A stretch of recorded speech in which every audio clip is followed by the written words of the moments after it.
Gold, trusted gold buyers. మీరు తాకట్టు పెట్టిన బంగారాన్ని విడిపించి ఈ రోజు ఉన్న మార్కెట్ ధరకు కొనబడను.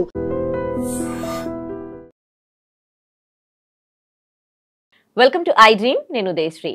కేంద్రం ఒక గుడ్ న్యూస్ చెప్పింది. ఫస్ట్ టైం బ్యాంక్ లోన్స్ తీసుకోవాలనుకునే వారికి ఇంతకుముందు సిబిల్ స్కోర్ చెక్ చేసేవాళ్ళు, ఒకవేళ సిబిల్ స్కోర్ కొంచెం ఇబ్బందిగా ఉంటే, తక్కువగా ఉంటే వాళ్ళకి లోన్లు మంజూరు అయ్యేవి కాదు. కానీ ఇప్పుడు అలాంటి పరిస్థితి లేదు. కేంద్రం ఆర్బీఐకి సూచనలు చేసింది.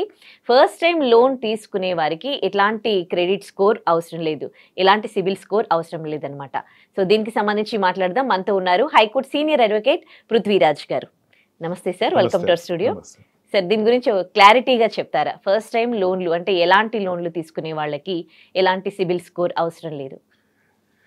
సిబిల్ స్కోర్ అంటే credit information bureau of investigation limited అని చెప్పి, ఏదైనా ఒక వ్యక్తి తన పోర్ట్ఫోలియో వెరిఫై చేయాలనుకోండి, తనకు లోన్ తీసుకునే అవకాశం కల్పించాలనేసరికి ఏ బ్యాంక్ అయినా సరే, ప్రైవేట్ బ్యాంక్స్ అయినా గవర్నమెంట్ బ్యాంక్స్ అయినా సరే, ఒకసారి సిబిల్ వెరిఫై చేసుకుంటుంది. అతను పూర్వం ఏదైనా సరే ఫైనాన్షియల్ ట్రాన్సాక్షన్ బ్యాడ్గా ఉంది అంటే, క్రెడిట్ ఇచ్చినప్పుడు, అప్పు తీసుకున్నప్పుడు అతని రీపేమెంట్లో బ్యాడ్గా ఉంది, చెక్ బౌన్సెస్ అయినాయి అతని మీద, అండ్ ఆల్సో లోన్ రీపేమెంట్ సరిగ్గా చేయలేదు అని చెప్పేసి ఒక స్కోరింగ్ అన్నది అంటే 300 to 800 స్కోర్ కన్నా ఎక్కువ ఉండాలి. ఉంటేనే అతనికి లోన్ ఇస్తాము. అంటే మనకి ఇప్పుడు చిన్న ప్రైవేట్ సంస్థలు ఉంటాయమ్మా, బజాజ్ ఫైనాన్స్ అనో, లేకపోతే ఇంకొక ఫైనాన్స్ అనో, లేకపోతే వాట్ వి కాల్ ఈ చిట్ ఫండ్స్ అని చెప్పి వాళ్ళు కట్టేస్తారు. చిట్ ఫండ్స్ కట్టేస్తారు. కట్టేసిన తర్వాత వాళ్ళు చెక్లు ఇచ్చేస్తూ ఉంటారు, విరివిగా చెక్లు ఇచ్చేస్తూ ఉంటారు. చెక్లు ఇచ్చేసిన తర్వాత ఆ చెక్ బౌన్స్లు అవుతూ ఉంటాయి. ఒకసారి చెక్ బౌన్స్ అయింది అనుకోండి, చెక్ బౌన్స్ అనేది వాళ్ళు ఏం చేస్తారంటే, వాళ్ళు గైడ్ లైన్స్ ఏం మెయింటైన్ చేయరు వాళ్ళు. జనరల్గా వాళ్ళకి కావాల్సిన డబ్బులు వాళ్ళు తప్పని నేను అంటలేదు, they are having their own methodology. వాళ్ళు చెక్ ఒకసారి బౌన్స్ అయిందంటే ఒకసారి సిబిల్ స్కోర్ టప్పని పడిపోద్ది వాడిది. ఎందుకంటే వాడు నాన్ రీపేయర్ కింద వస్తారు, క్రెడిట్ స్కోర్ అనేది పడిపోయిందని చెప్తారు. ఇట్లాగా తీసుకున్నప్పుడు ఏమవుతుందంటే, ఎక్కడో ఎవరికో చెక్ ఇచ్చినందుకో, ఎవరికో షూరిటీ పెట్టినందుకో, లేకపోతే ఎక్కడో ఫైనాన్షియల్ క్రష్లో వీడు ఉండిపోయినందుకో, లేదా ఈ స్టాక్ ఎక్స్చేంజ్ లో వీడు పెట్టి దాంట్లో ఫోన్ నంబర్ మారు, బ్యాంక్ అకౌంట్స్ మారడంలో ఈ టైంలో కొంచెం డిలే అయినా గానీ సిబిల్ స్కోర్ పడిపోతుంది 1-2 డేస్ కి.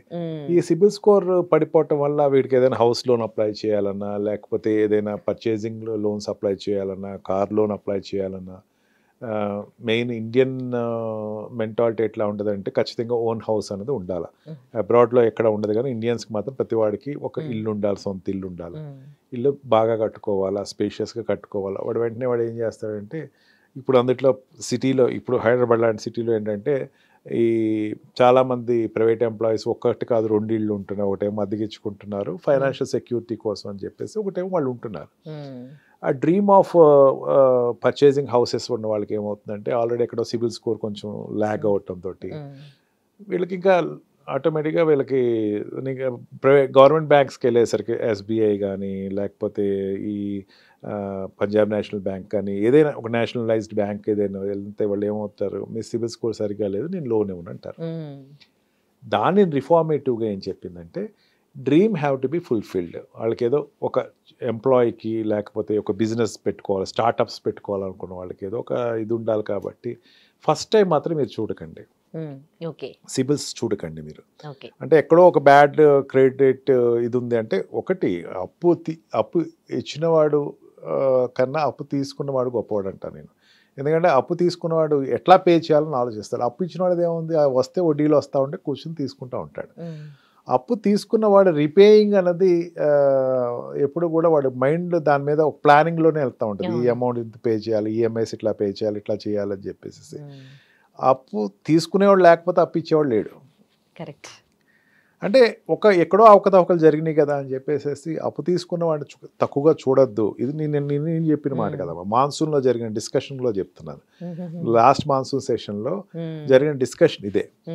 ఒక అప్పు తీసుకున్నాడంటే అదేదో గ్రహపాటు కింద వాడేదో ఒక పేమెంట్ ఈఎంఐ కట్టలేదో, లేకపోతే ఇంట్లో వాళ్ళకి ఎవరికో హెల్త్ బాగోలేదో, మొత్తం అంతా దాని మీద ఇన్వెస్ట్ చేయాల్సి వచ్చింది. వాడు మళ్ళీ ఇంకా కట్టలేదు కాబట్టి ఒకసారి సిబిల్ స్కోర్ పడింది కాబట్టి వాడి జీవితాంతం ఇంకా వాడికి ఇవ్వద్దా, అలాగే ఆ పీరియడ్ అయితే సిబిల్ స్కోర్ పెంచుకునే స్కోప్ వచ్చిన తర్వాతే వాడు ఫుల్ఫిల్ చేయాలన్న దానికి ఫైనాన్షియల్ మినిస్టర్ ఏం చేసిందంటే, ఇప్పుడున్నటువంటి సెంట్రల్ గవర్నమెంట్ ఫస్ట్ టైం వాడు కనుక ఏదైనా లోన్ అప్లై చేసుకుంటే సెంట్రల్ బ్యాంక్లో కానీ బ్యాంక్స్లో కానీ అప్లై చేసుకుంటే మ్మ్. సిబిల్ స్కోర్స్ చూడకండి. ఓకే. ఎందుకందంటే ఈ మాట, ఈ government banks, nationalized bank RBI గైడ్లైన్స్లో ఫాలో అవుతాయి. మ్మ్. దానికి ఇంత ఇంట్రెస్ట్ అంటే ఆర్బీఐ ఇచ్చినటువంటి 9% and 18% in middle of 9% interest తోటి అవి తక్కువ ఇంట్రెస్ట్ తోటి లోన్స్ ఇస్తాయి ఏదైనా సరే. మ్మ్. అండ్ అదే ప్రైవేట్ అనుకోండి, వాళ్ళకి నామ్స్ ఏమి ఉండవు, వాళ్ళు దాని 10% వరకు కూడా ఇచ్చేస్తూ ఉంటారు అవును. ఒక్కొక్కసారి. ఇక్కడ తీసుకోకపోతే వాడు ఎక్కడికి వెళ్తాడు? ప్రైవేట్ వాడి దగ్గరికి వెళ్తాడు. కరెక్ట్. అవును. 9% ఇంట్రెస్ట్ తోటి వీడిస్తున్నాడు, వాడికి ఇది దొరకట్లేదు, హైయెస్ట్ ఇది 9%, ఇక్కడ దొరకట్లేదు, ఆటోమేటిక్గా వాడు ఎక్కడికి వెళ్తాడు? ప్రైవేట్ యాజమాన్యం దగ్గర. మ్మ్. ప్రైవేట్ వాడి దగ్గరికి వెళ్తే ఇంకా he will mint the money like anything. మ్మ్. అవును. దానివల్ల ఒక స్టేజ్కి వచ్చేసరికి ఏదో ఎంప్లాయ్మెంట్ వీడికి పోవటం, లేకపోతే ఇద్దరు వైఫ్ అండ్ హస్బెండ్ ఇద్దరు ప్లాన్ చేసుకున్న తర్వాత వైఫ్ ఎంప్లాయ్మెంట్ పోవటము, అండ్ అది ఏదో ఒక డ్రాస్టిక్ డిసిజన్ ఎట్లా జరుగుతుందని చెప్పలేము కదా. చెప్పలేము. అవును. రెసెషన్ ఎట్లా వస్తుందో చెప్పలేము, ఏదైనా లే ఆఫ్స్ ఎట్లా వస్తుందో అవును. చెప్పలేము. ఏదో జరిగింది, ఏదో జరగచ్చు. జరిగినప్పుడు ఏమవుతుంది, పే చేయలేని కెపాసిటీ వస్తుంది. ఆ ఫ్యామిలీ కూడా సూసైడ్ చేసుకునేటువంటి పరిస్థితులు అనేది చాలా ఎక్కువ చూస్తున్నాం ఈ మధ్యన. మ్మ్. దీనిని అవాయిడ్ చేయటం కోసం ఓకే, ఫస్ట్ టైం వరకు don't look for the what we call ఈ సిబిల్ స్కోర్స్. మ్మ్. మీరు ఇచ్చేసేయండి loan, okay. They are payers. Hmm. ఇప్పుడు 10-20% పే చేయలేడే కానీ 9% పే చేసేస్తాడు. మ్మ్. 9% గోల్డ్ లోన్ తీసుకుందాం అనుకో, 9% కట్టేద్దాం, దానిదే ఉంది, ఎంత అవును. వస్తుంది, మహా అయితే లక్షకి ఎంత వస్తుంది, మ్మ్. 9,000 కదా కట్టేద్దాం అనుకుంటాడు వాడు. మ్మ్.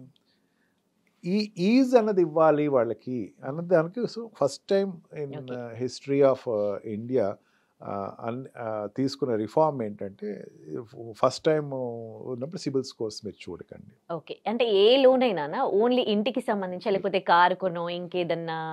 ఏ లోన్ అయినా, ఏ ఎనీ loan లోన్, అయినా. Any loan, okay. Any loan. అది స్టార్టప్స్ అన్నాను కదా, First. స్టార్టప్ ఏదో ఒక Okay. ఇండస్ట్రీ పెడదాం Ah. అనుకుంటున్నాడు, ఒక షాప్ పెట్టుకుందాం అనుకుంటున్నాడు, లేకపోతే ఒక middle class Okay. And what we call small scale and micro businesses ఎట్లా ఉంటాయేమో చాలా చిన్న చిన్నవి ఉంటాయి, up to 1 crore to 10 crores to 1 crore revenues వాళ్ళకి వస్తే సెటిల్ అయిపోతారు. వాళ్ళకి తీసుకోవాలనుకునేసరికి they won't get an opportunity, నీకు సిబిల్ స్కోర్ బాగోలేదు. దాంట్లో ఇప్పుడు డైరెక్టర్స్ ఉంటారు అనుకుందాం, ఒక చిన్న స్మాల్ ప్రైవేట్ కంపెనీ అనుకుందాం, దాంట్లో డైరెక్టర్స్ ఉన్నాయి. ఏ ఒక డైరెక్టర్ సిబిల్ స్కోర్ బాగపోయి రిఫ్లెక్ట్ అవుతూ ఉంటుంది ఒక్కొక్కసారి. అవును. అందుకని ఇంకా ఇట్లా కాదు, Okay. ఒక్కసారి రాకపోయి ఫస్ట్ టైం ఇస్తున్నారు లోను, మ్మ్. రికవరీ బాగుంది. ఏమవుతుందంటే అమ్మా, ఫస్ట్ టైం తీసుకుంటారు, మ్మ్. తర్వాత ఏమవుతుంది, నెక్స్ట్ టైంకి ఒకసారికి సిబిల్ స్కోర్ పెరుగుతుంది, ఎస్ ఎస్ ఎస్. ఓకే. వాడు మళ్ళీ లెగిసి నడవగలిగే పరిస్థితి వస్తుంది కదా. Yeah yeah CIBIL score is a past history. Yeah. ఇప్పుడు దీంట్లో తీసుకున్నాడు, మ్మ్. తీసుకున్న తర్వాత రీపేమెంట్ బాగానే చేస్తున్నాడు, మ్మ్. ఒకసారి సిబిల్ స్కోర్ పెరుగుతూ ఉంటుంది పెరుగుతుంది, కదా. ఆబ్వియస్లీ పెరుగుతుంది. పాత అన్ని వాడికి పోతాయి కదా, అంటే వాడికి అవును. ఒక న్యూ హోప్ వస్తుంది. ఎగ్జాక్ట్లీ. అంటే పడిపోయిన వాడు ఎప్పటికీ పడిపోకూడదు, again he has to come back with new strength and new hopes to the his own life ambitions. దానికోసం అని తీసుకొచ్చారమ్మా. ఇప్పుడు మీరు ఎప్పుడైనా చూడండి, స్టార్టప్స్ చేసేవాళ్ళు కానీ, స్మాల్ స్కేల్ ఇండస్ట్రీస్ పెట్టేవాళ్ళు కానీ, లేకపోతే ఒక కాటేజ్ ఇండస్ట్రీస్ పెట్టేవాళ్ళు కానీ, ఎక్కడో ఫెయిల్యూర్ అయ్యి వచ్చిన వాళ్ళు ఎక్కువ మంది ఉంటారు. వాళ్ళు ఎక్కడో అప్పుల పాలయ్యో అది నేను చేయలేక సార్ నేనే మొదలు పెట్టుకుందాం, ఎందుకు వచ్చింది, ఎంప్లాయ్మెంట్ బాగోలేదు, వీళ్ళందరికీ సిబిల్ స్కోర్స్ తక్కువే ఉంటాయి ఆబ్వియస్లీ. వాళ్ళకి కార్ తీసుకుందాం, సెకండ్ హ్యాండ్ కార్ తీసుకున్నాను, దానికి now I can pay first hand car. వాళ్ళకి any loan, any type of loan ఏదైనా సరే సిబిల్ చూడొద్దు మీరు. Give them, believe them first. It is a భరోసా by the government of India. ముందు వాళ్ళు నమ్ముదాం ఫస్ట్. పే చేస్తాడు వాడు, ఫస్ట్ టైం కాబట్టి పే చేస్తాడు. రిపీటెడ్గా అంటే ఎవరు భరించలేరు, ఏ బ్యాంకు భరించలేదు రిపీటెడ్గా. First time, second time, third time. First time మాత్రం నమ్ముదాం వాడిని, సెకండ్ టైం అన్నది వాడికి ఆపర్చునిటీ ఇద్దాం. మళ్ళీ ఇప్పుడు బ్యాంక్ రిలేషన్ ఎట్లా ఉంటుంది అంటే అమ్మా, ఒకసారి లోన్ ఇచ్చారనుకోండి, అక్కడతోటి లోన్ ప్రాసెస్ ఎండ్ అవ్వదు, వాడికి ఇంకో లోన్ అదే బ్యాంక్ ఇస్తుంది. అవును. అంటే వాడితో ఒక కస్టమర్ రిలేషన్షిప్ ఎస్టాబ్లిష్ చేసుకుంటుంది. ఆ ఎస్టాబ్లిష్ చేసుకునేటప్పుడు వాడు జెన్యూన్గా ఉండాలి, వాడు ఎక్కడా కూడా సిబిల్ స్కోర్ పడకూడదు. వాడి CIBIL score is nothing but it not a statistic thing అమ్మా. క్రెడిట్ ఇన్ఫర్మేషన్ అంటే వాడు ఎక్కడో తీసుకున్న అప్పు రీపేమెంట్ గురించి మాట్లాడుతుంది. ఇప్పుడు నేను ఎక్కడ అప్పు తీసుకోలేదు సార్, నా జీవితంలో అప్పు తీసుకోలేదు సార్, నేను ఫస్ట్ టైం సార్ తీసుకున్నాడు, సిబిల్ స్కోరే ఉండదు. ఎక్కడో అప్పు తీసుకోవాలి, ఎక్కడో ఈఎంఐస్ కట్టుకోవాలి, క్రెడిట్ కార్డ్స్ తీసుకోవాలి, క్రెడిట్ కార్డ్స్ రీపేమెంట్ బాగుండాలా, ఆ స్కోర్ ఉన్న వాడికి ఇస్తుంది. ఈ అందరికీ మెయింటైన్ అవ్వాలంటే అవ్వదు కదమ్మా అది. అవ్వదు. ఈ మన కరోనా టైంలో చూసాం ఎంతమంది క్రెడిట్ కార్డ్ సరిగ్గా స్వైప్ చేసిన కట్టలేని వాళ్ళు, క్రెడిట్ కార్డ్స్ మీద డిపెండ్ అయిన వాళ్ళు, లోన్స్ రీపే చేయలేని వాళ్ళు, వీళ్ళందరికీ ఒక రకంగా చెప్పాలంటే it's a good breath. Exactly. It is second breath in this government అని చెప్పచ్చు. మొన్న 10 lakhs అండ్ బిలో ఉన్న వాళ్ళకి ఇన్కమ్ ట్యాక్స్ కట్టద్దు అన్నది ఏదైతే బ్రీత్ ఇచ్చిందో TDS లో ఫర్ ఎంప్లాయీస్, ఐటీ ఎంప్లాయీస్ అందరికి అదే రకంగా this is a reformative. Now we can say that India is going into the development sphere. Exactly. In developed country అతి త్వరలోనే అవుతుందని మనం చెప్పచ్చు. వ్యాపారస్తుడు పెరగాలి, వ్యాపారం చేసేవాళ్ళు పెరగాలి, వ్యాపారం చేసేవాళ్ళు పెరిగితేనే కంట్రీ పెరుగుతుంది, పర్ క్యాపిటల్ ఇన్కమ్ పెరుగుతుంది అండ్ నేషనల్ ఇన్కమ్ పెరుగుతుంది, డాలర్స్ ఎక్కువ పుట్టుకొస్తాయి, అప్పుడే కంట్రీ గ్రోత్ అవుతుంది. అంతేగాని వ్యాపారం చేసేవాడు అప్పు తీసుకుని వ్యాపారం చేసేవాడిని మనం ఖతం చేయాలనుకుంటే కంట్రీ డెవలప్ అవ్వదు. ఇదంతా అనాలిసిస్ తీసుకుని మనకి government has taken good decision. Right. Thank you so much for the information ma'am. And for more videos, please subscribe to iDream. Please subscribe to iDream. Please subscribe iDream. And please subscribe to iDream. For more videos, subscribe to iDream.